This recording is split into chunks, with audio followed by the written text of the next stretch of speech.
Well, imagine you're coding away and suddenly encounter a tricky problem with your docstrings.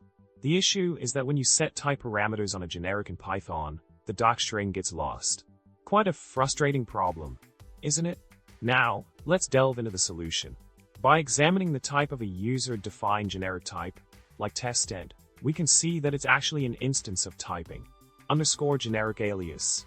This class inherits from typing_BaseGenericAlias, and this inheritance structure plays a key role in the issue at hand.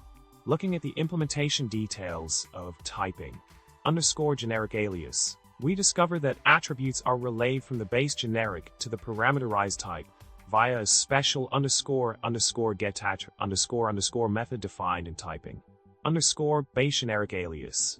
This mechanism helps in maintaining consistency between the original generic class and its parameterized counterparts.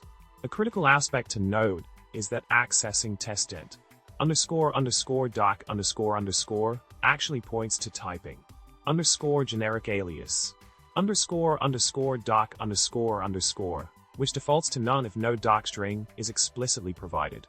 This behavior occurs because the implementation avoids relaying dunner attributes, like __doc, between generic classes and their parameterized instances. To further illustrate this point, if we add a dummy docstring to the typing_GenericAlias class, the behavior changes, revealing the inner workings of how attributes are handled in the typing system. This behavior sheds light on why the docstring is not seamlessly propagated from the base generic to its parameterized form. In conclusion, the root cause of the issue lies in the intricacies of how user-defined generics are structured in Python's typing system. Understanding these underlying mechanisms can help navigate and troubleshoot similar situations in the future. And with that, folks, it's time to wrap up. Remember to like, subscribe, and comment below with your coding adventures.